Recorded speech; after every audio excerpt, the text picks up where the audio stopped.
modern world.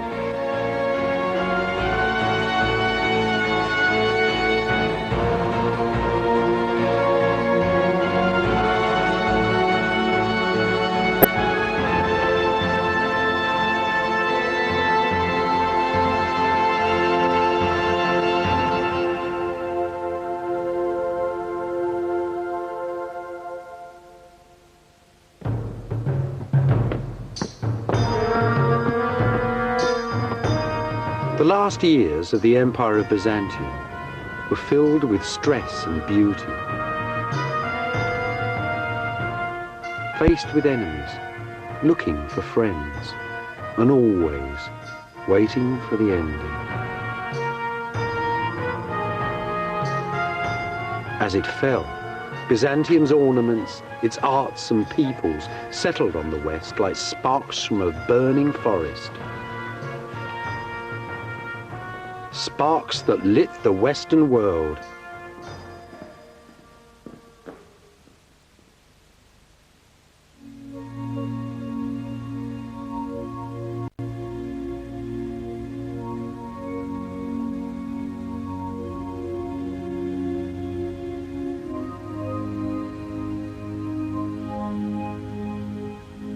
I'm standing high above the Golden Horn in Istanbul, in modern Turkey.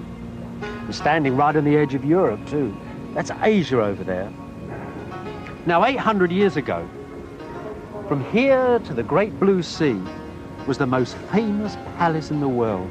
Its wealth, its beauty, its sacredness was the envy of people from Iceland to China.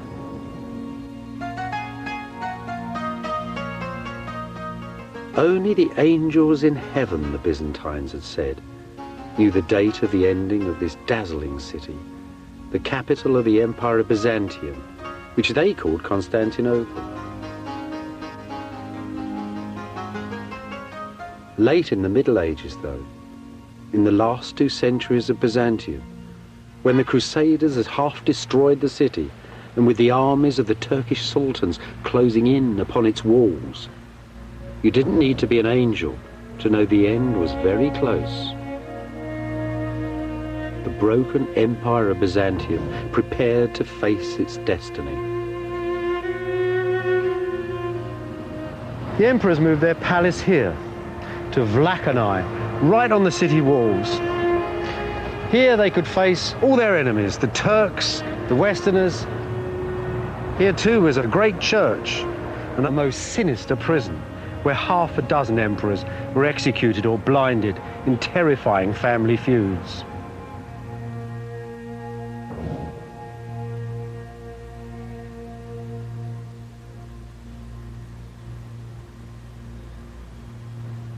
Just like the emperors, Jesus, Mary, and all the saints had also moved out onto the city walls.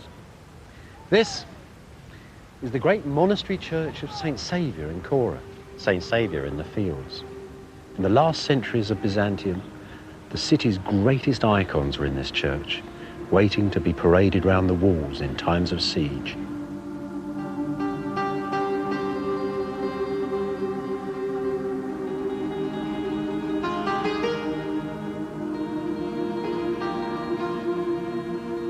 St. Saviour's was Byzantium's last masterwork, a jewel box set beside the city walls.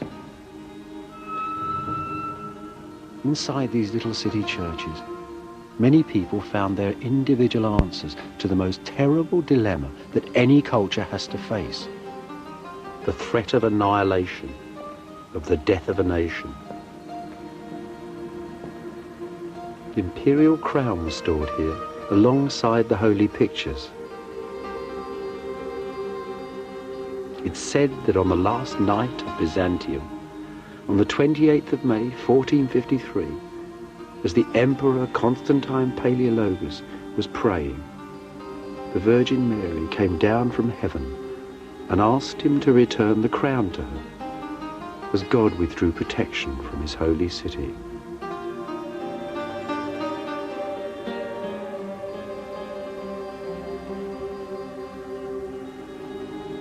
Above the door in shining gold, an image of the church's greatest benefactor, Theodore Metachites, Prime Minister and High Chancellor of Byzantium. Look at him with his turban and his caftan. The very model of an Eastern gentleman. Yet Theodore and the Byzantines were a very ancient people, the living remnants of the world of Greece and Rome.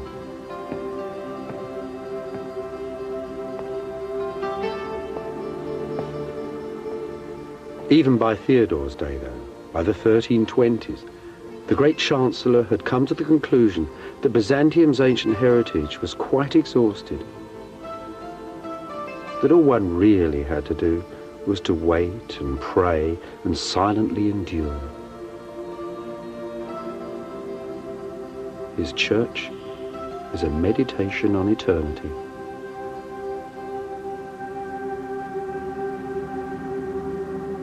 Theodore's artists have given us one of Byzantium's finest images, perhaps one of the greatest paintings ever made. I say that because it's a painting about humanity, about the value of humankind. What's going on? That's Christ in the middle, resplendent white. He's burst through the gates of hell. He's got the hands of Adam and Eve, that's all of us, and he's pulling them from the grave. It's the hands. Look at the hands. It's the hands that's got the urgency in them. The hands that are insisting upon this resurrection, not from earthly empires, but from the value of humankind itself. It was those ideals that drove Byzantium in its final years. The idea that, like the kingdom of heaven, Byzantium was not a kingdom of this world. It was a belief in the inevitability that the world had a beginning and would come to an end. So when the emperor went onto the walls and took with him the most ancient icons of his faith and knew that he would die, he also knew that he was right.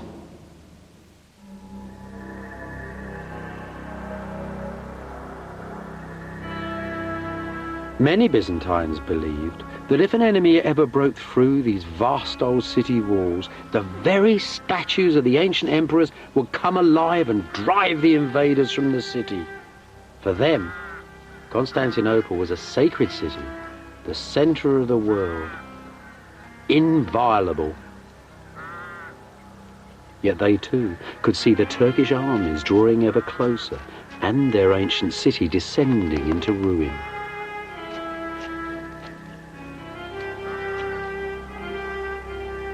By the 1400s, many of Byzantium's brightest minds had left the gathering gloom and darkness of the crumbling city and settled in a fresh new town beneath the mountain tops of southern Greece. A sparkling town on a hilltop close to the ruins of ancient Sparta, a town called Mistra. A miniature kingdom ruled by the emperor's brother Theodore and Queen Cleope, his Italian wife, where Jews and Greeks, Byzantines and Italians, Greek and Latin could live happily together.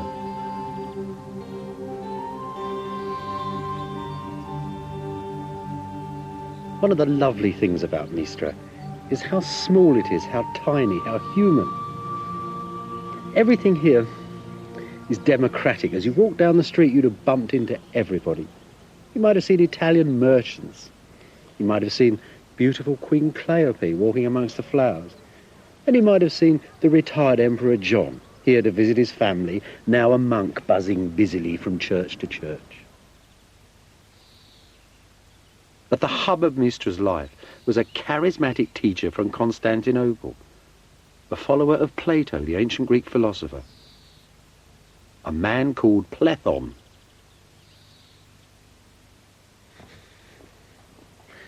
In Plethon's time, Mistra was already famous. It was a little paradise, they said. The men were handsome, the women were beautiful, and the stones were from ancient Sparta itself. But everybody knew that they were doomed.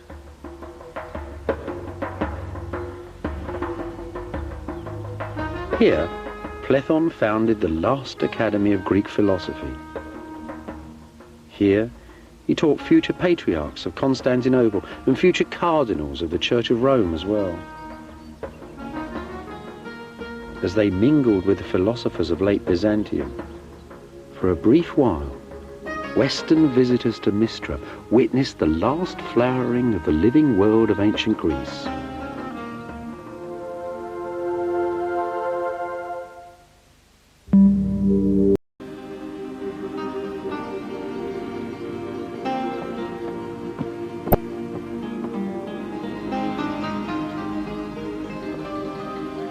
At the heart of Mistra was the court. And at the heart of the court, this little pretty church, named after the great old court church of Constantinople, St. Sophia.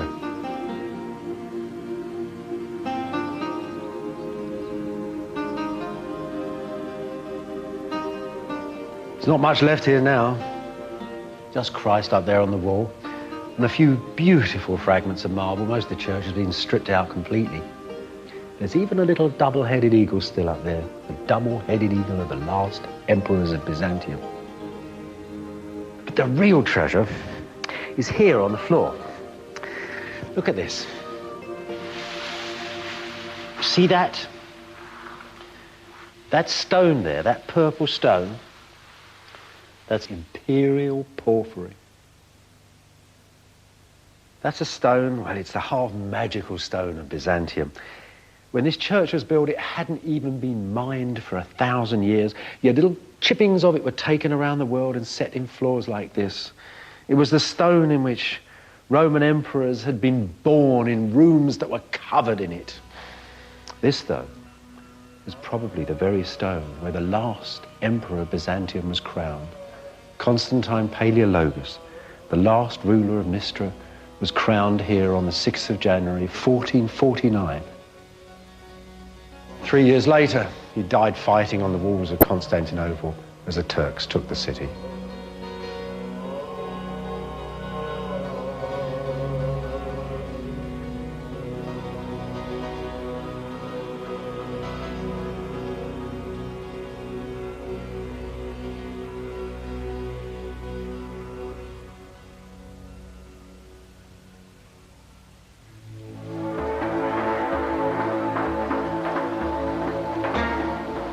In the 13th century, a family of nomad Turkish shepherds called the Ottomans packed their tents and rode out of Central Asia.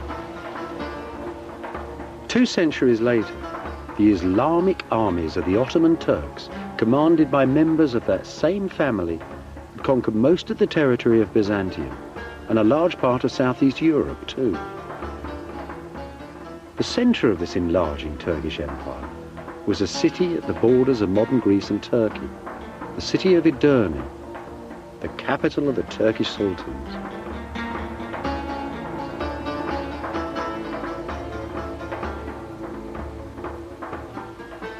In those days, Edirne was a hectic international city, a city of great mosques, hospitals, concert halls, munitions works, and grand bazaars.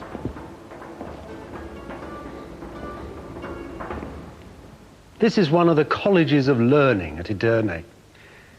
In Sultan Mehmet's time, there were many of them here, and they formed a circle like a university around the court. It was an international university.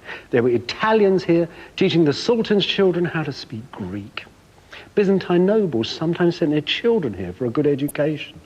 Old Plethon came here as a young man. Here it was, he met Persian fire worshippers who taught him all about their strange religion. Here it was too.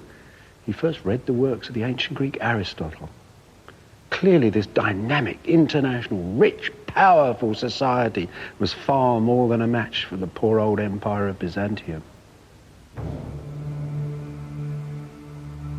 It was also clear that the ancient city of Constantinople had been engulfed by this adolescent multinational empire, that Constantinople lay at the strategic centre of its trade routes and on the supply lines of the Turkish armies that were eating into Eastern Europe. That is why Byzantium was doomed.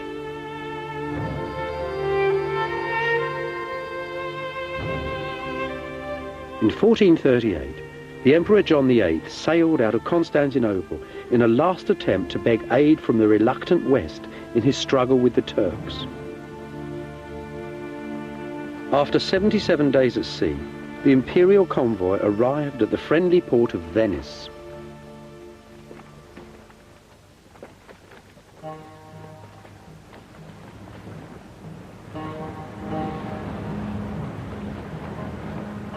The West had always said that military aid for Constantinople was dependent upon Byzantium's reunion with the Church of Rome. The churches of the East and West, Greek and Latin, had split apart 6 centuries before. So the Emperor John had sailed with his theologians and his bishops, not his generals or his admirals. In all, some 700 people on the sea, the scholars of Byzantium. Plethon, too, had become especially from Mystra in Greece, as had many of his pupils.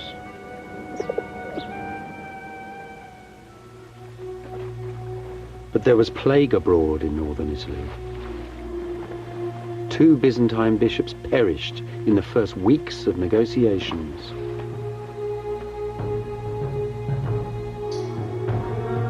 The emperor and his retinue rode away from danger, over the mountains and down to the central plain of Italy.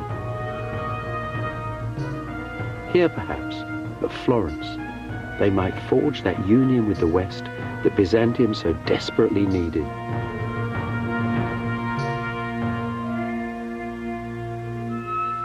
And here, too, they were memorialized in the frescoes of Benozzo Gozzoli, painted in the townhouse of the Medici family, the bankers who were sponsoring this Council of the Churches. That's John VIII, John Palaeologus from Mystra, Emperor of Byzantium, come to the West to seek aid. He'd ruled 12 years at this point. When he got here, the Florentines, those dedicated followers of fashion, thought he was a knockout. They had never seen turbans like that or crowns like that. The jewelers liked it. The Florentine weavers liked it. The painters liked it. This was a man whose dress and demeanour influenced fashion here almost for a century. They didn't like him much, though. They thought all the Greeks were haughty, sarcastic people who seemed to be laughing at jokes that they wouldn't share with the Florentines. Didn't like them at all, really. What they were experiencing, actually, was a typical Greek thing. It was the full force of the divine right of kings. See, in the West that had rather diminished. The West that had pinched the idea of the emperor had now taken to electing Western emperors. They were confirmed by popes. There was common law, power in the West that seeped down and down and down away from the man who now was like only at the top of a vast pyramid of power. In Byzantium, everything resided in the one man. The central disagreement, then, was about these different attitudes to power in East and West, about power and precedence amongst the lords of earth and heaven. Most of the Byzantines, though, were insulted at the very idea of arguing about God, whose majesty and dignity was beyond all human understanding. They thought that the clever Roman clerics they faced each day were simply impertinent and immature.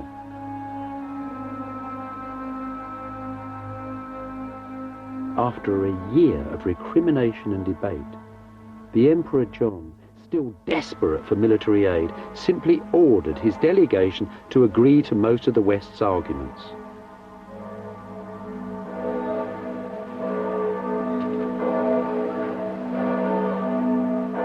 On the 6th of June, 1439, a great act of union was signed in Florence Cathedral, right under the huge, beautiful, brand new dome.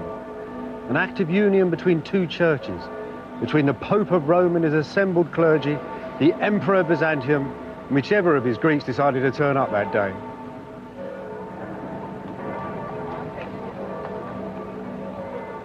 The real buzz in Florence, though, wasn't in the great cathedral. It was in the streets. The Byzantines were here. These weren't the old school teachers that rich Florentines paid to teach their kids. These were the geniuses, the brightest minds of Byzantium. And here they were, carrying all the wisdom of the ancient world, it seemed. Now, the brightest of all these Greeks was Plethon. He taught practically all the people in the Greek delegation. He came straight from Mystra. He was very old, he was 80, and he was as charismatic as ever. He gave lectures here, and the effect was amazing.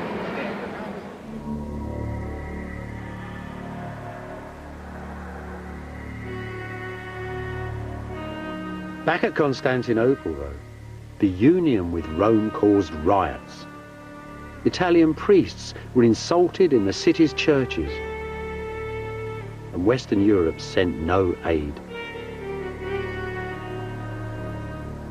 Disillusioned, disappointed, the Emperor John died a few years later and was buried here in the monastery of Christ Pantocrator, Christ, Lord of earth and heaven.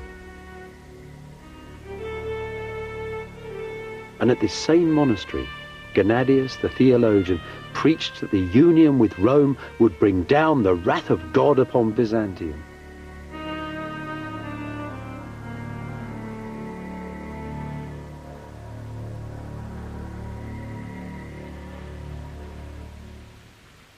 Meanwhile, at Edirne, a new young Turkish sultan, Mehmet, had taken up the Ottoman throne. At Constantinople, the new emperor, John's brother, Constantine, soon discovered that he now had a dangerous and most impatient neighbour.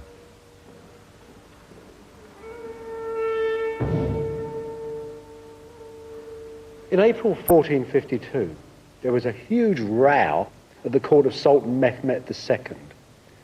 Byzantine ambassadors had turned up complaining that the young man was breaking all his father's treaties. He was too. He was building a huge castle right next door to Constantinople called the Cutthroat. It was the first stages in his planned attack upon the city. And now, in his reply to these ambassadors, he tried to scare the pants off them. Listen to this. These are his very words. Have you the right or the power to control my actions on my own territory? Inform your king that I am very different from my father, that my resolution surpasses all my ancestors. This time, you can return in safety, but the next man who delivers a similar message to me will be flayed alive.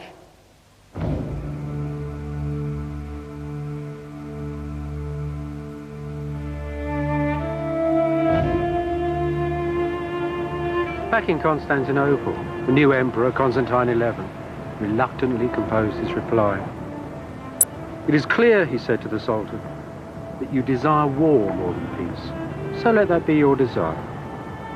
I release you from all your oaths and treaties with me, and in closing the gates of my city, I tell you I will defend my people to the last drop of blood. The Turkish mosques in Byzantium were shut. The Turkish troops who were sightseeing in the city were thrown out the gates. Byzantium was at war.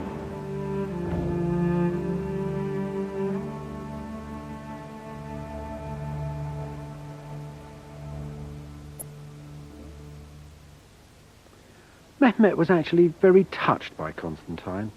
After all, the Ottomans and Byzantines had lived side by side for a very long time.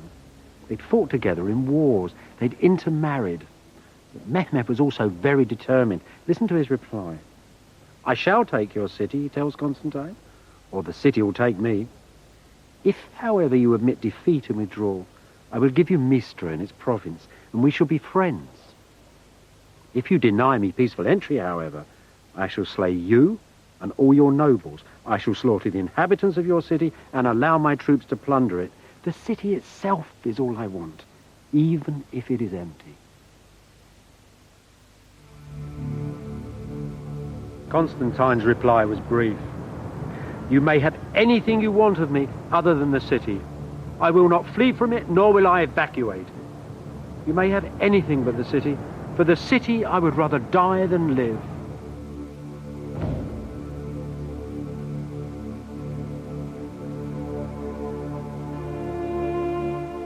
On the evening of the 28th, the Sultan Mehmet addressed his armies standing assembled outside the city walls. I give you, he said, the capital of the ancient Romans, the summit of power and glory, the center of the world. I give over to you the men, women, and children of this city, its gold and silver, its silks and furs. all I want are the buildings and the walls. It really was the standard offer of a medieval commander to his troops before the final assault. And they roared in agreement. There is but one God, they said, and Muhammad is his prophet.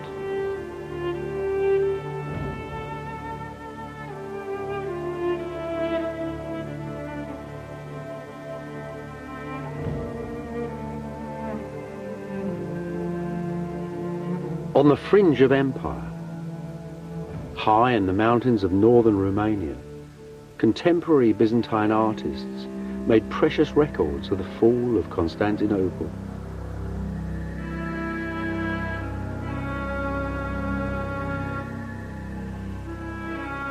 Here's the Turkish armies, waiting for Mehmet to order the final assault upon the city. The cannons, large as dragons it was said, brought down from Edirne to pulverise the city's vast old walls. The Turkish navy, fighting all along the Golden Horn, forcing the tiny armies of the Byzantines to fight on two fronts at once. On the city walls, the Byzantines parade the holy icon of the Virgin, the city's sacred shield, just as they had done for 1,000 years and more. Every hole, each crack and weakness in the ancient walls are strengthened by the prayers of priests, the women and the children. There's the emperor, ordering the walls repair with rocks and stones, and the empress too with her ladies. Here though, the artist is in error. There was no queen. Constantine XI, Constantine of Mistra, was childless and a widower. The last emperor would leave no heir.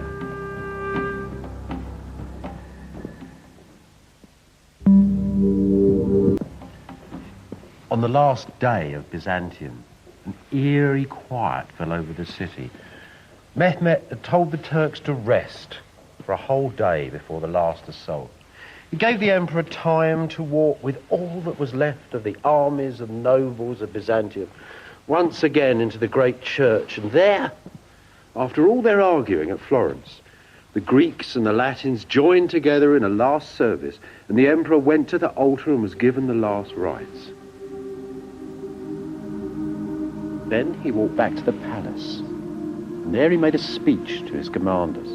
A speech, you might say, that was the last speech of the ancient world. He encouraged them not to be frightened when the Turks attacked.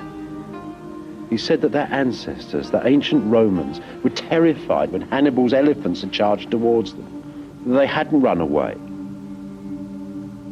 Because they were human beings, people with will and mind, and not given to animal desires, and that he and his commanders had mind and will and God and belief upon their side.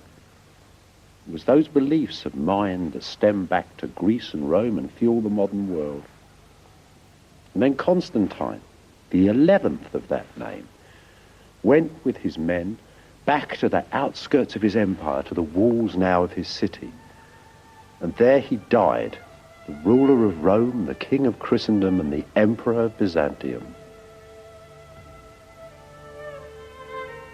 What actually happened to him is a mystery.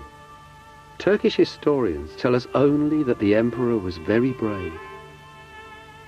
That Constantine died fighting by the city gates.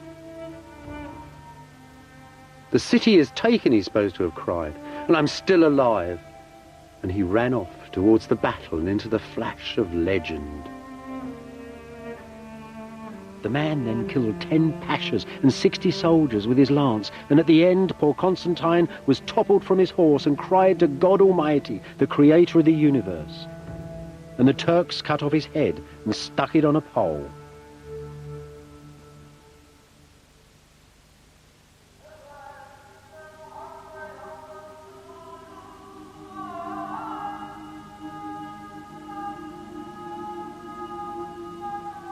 As he rode through the streets of Constantinople on the first day of the Turkish conquest, Sultan Mehmet found whole districts of the sacred city derelict and abandoned.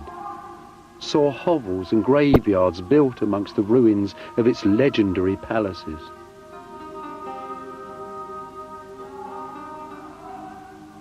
He was awed, though, by the Imperial Church of St. Sophia, and declared its venerable shell to be a building made for God.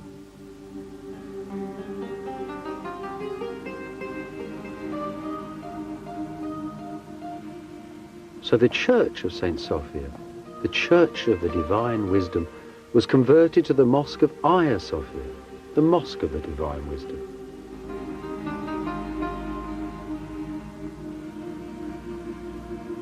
Images of old Byzantium had glimmered at the edge of Asia for 1,000 years.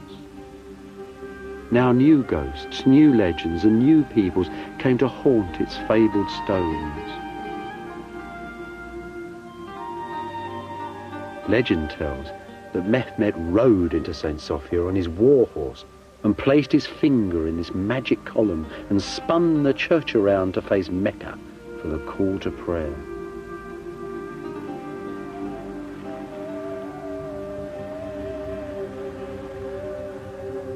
History tells that the Sultan ordered the tomb of Constantine the Great, the founder of Byzantium, to be demolished, along with the burial church of the ancient emperors, and this great mosque, the funerary mosque of Mehmet the Conqueror, was put up in its place.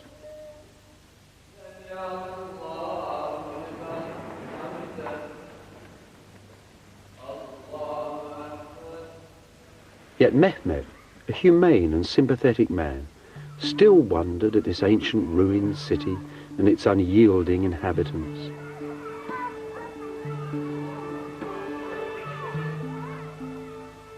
The most eminent Byzantine left alive inside the city was Gennadius, the theologian. Mehmet visited him here, in the monastery of Christ Pantocrator. Who were the people of this crumbling ancient city, the Sultan asked him, and what exactly was their faith? Like most of the inhabitants of this most stubborn city, Gennadius would only answer for himself. You may not call me a Greek, he said, because I do not believe as those ancient pagan people once believed. You might call me a Byzantine, because I was born in this city. But I prefer simply to call myself a Christian. He might also have added that he considered himself to be an exclusive member, a leading light of the society that was God's kingdom on this earth.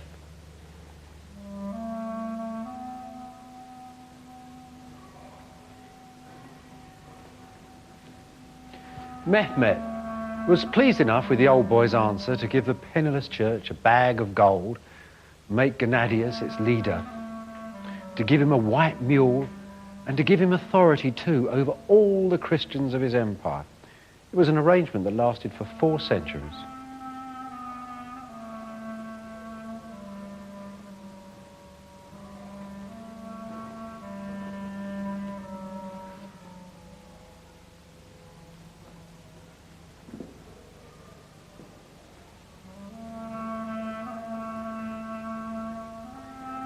As for Gennadius' beloved monastery, well, its church became a madrasa, an Islamic public school, and one Zarek became a very famous preacher in this city. Now, when Mehmet first came to the church, his quick eye had noticed a great line of stone sarcophagi along the aisle there. In fact, they were the tombs, the sarcophagi, of the last kings of Byzantium. John of Florence was buried here, his brother, their queens. These he took for his new palace in the city. He also took a slab of stone laid in that trench over there. For centuries, pilgrims had believed that that had been the very slab of stone on which the body of the Lord Jesus Christ had laid after the crucifixion. They said you could still see Mary's tears upon it, glistening like pearls. There are still descendants of the Byzantines today, a dwindling community at the ancient heart of one of the largest cities in the modern world.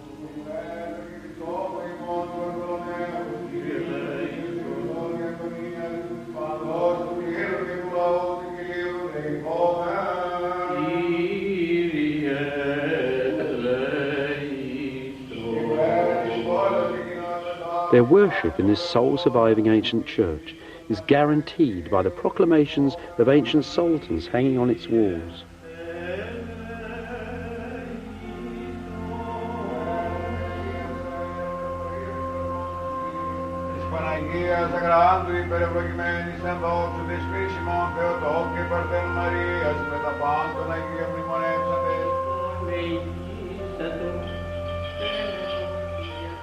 Their church has survived schism and poverty. For a while, the deep distrust of Rome led them towards Calvinism. But here they are still, in their holy city, with their own faith.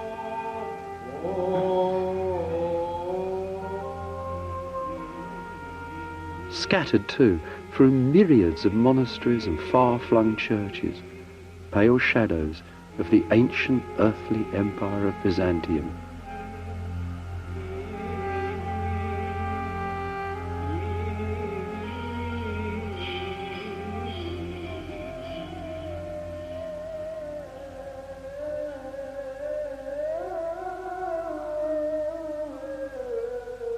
Most of Constantinople's ancient churches, though, were soon converted into mosques.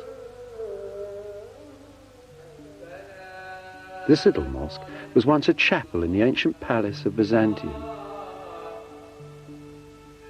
Endowed with lands and properties, these converted churches were transformed into self-financing charitable trusts, the religious and financial centres of the city's neighbourhoods, and the means by which Constantinople was converted to Islam and revived.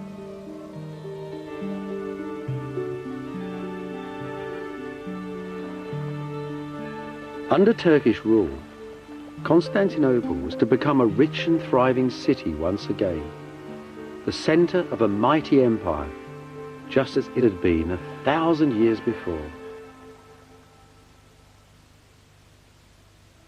Just before the conquest of Constantinople, a radical young bishop called Bessarion, Plethon's most brilliant pupil, had returned to Italy and had been made a cardinal of Rome. Some historians detect his portrait in this tragic bearded figure talking with Italian friends, chic young men of the Renaissance, painted by Piero della Francesca. Here at Rome, Bessarion did what Byzantines had done at Constantinople for centuries. He made a villa by the city walls. This villa, one of the first in the modern Western world. A memory of old Byzantium. Bessarion spent his life making a memorial for Byzantium by founding an academy of scholars.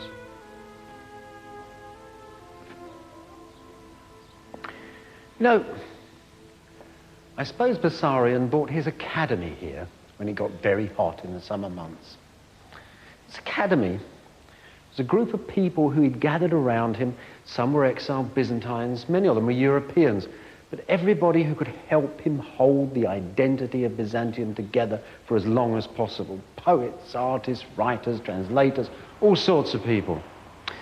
Couldn't have been that difficult to find people, because this was a really fashionable idea. Dear old Plethon had introduced Plato to the West. The Renaissance was beginning. This is early Renaissance building. For a few years, this was the coolest place on the planet.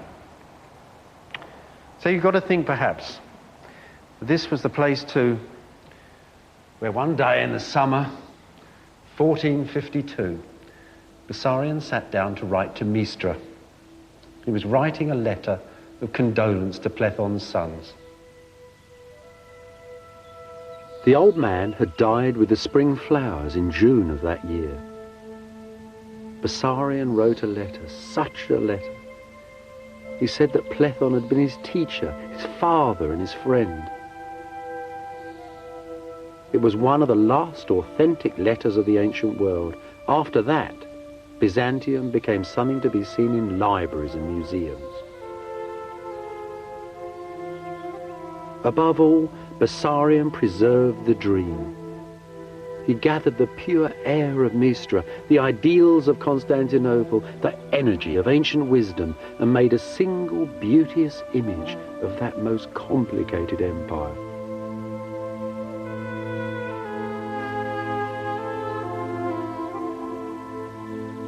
Bessarion was an enabler, a producer, a preserver of ideas and images, the assembler of the largest Byzantine library the world has ever seen.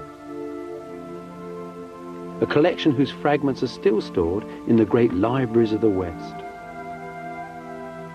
The man was Mr. Byzantium. He supported huge numbers of fellow exiles.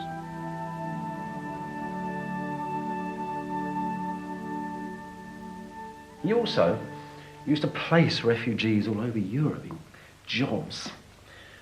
This is a handmade Greek text of Homer's Iliad, made by a refugee from Mistra. And in the front of this beautiful volume is a picture of Homer wearing a Byzantine hat.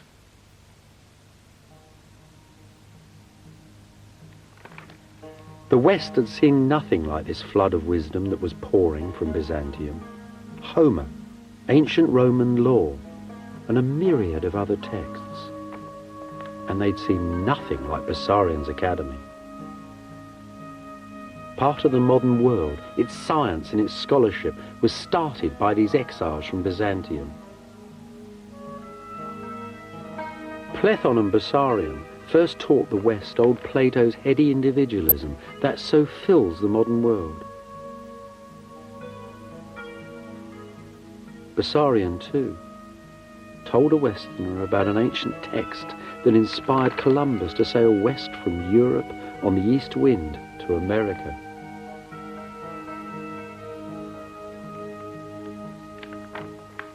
There is, though, a deeper and yet more fundamental legacy.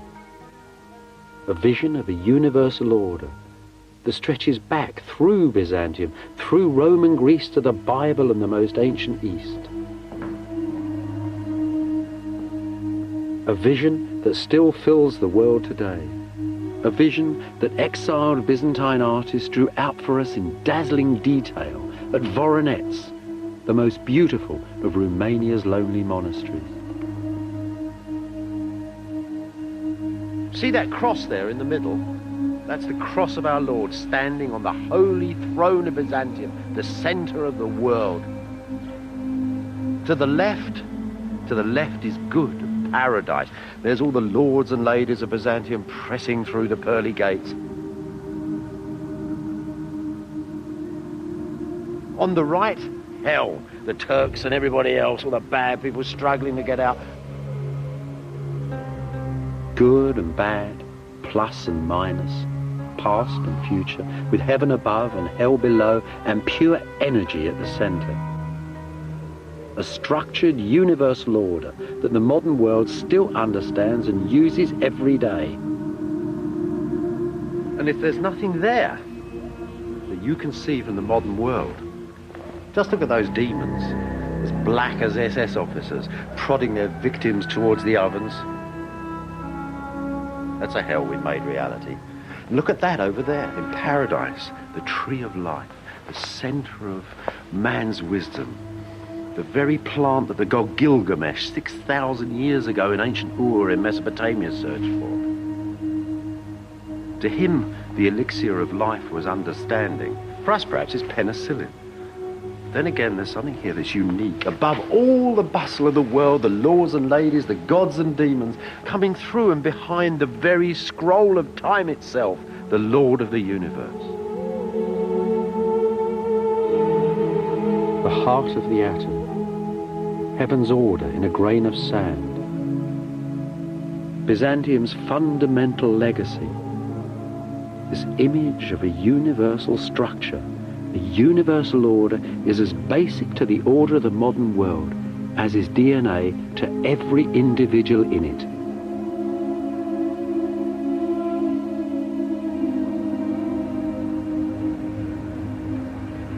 Nowadays, Constantinople, the heart of old Byzantium, is called Istanbul. an old Byzantine phrase that simply means the city. Inside the modern city, though, the past is disappearing.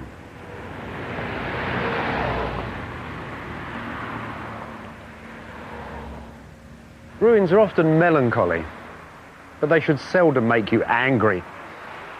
The end of Byzantium wasn't really brought about by the wicked West or the terrible Turk. Things pass, as the poet said. The cowboys had never shot the Indians. The Great Plains would not be filled with shining teepees and herds of buffaloes. Nonetheless, we should honor the past and cherish it. It's a memory, a solid memory of our beginnings. And think of Byzantium too, as a flash of silver, as a dream of jewels, as an image of a god sitting on a golden throne and of an emperor sitting in this palace in his imitation. Think of the culture that gave us the rule of Roman law, and the image of a holy mother, much beloved, caressing a baby child. And think of Byzantium too, this extraordinary empire set between the East and West, whose very ending set those two things far apart, but in whose own time gave so many good ideas to both of them.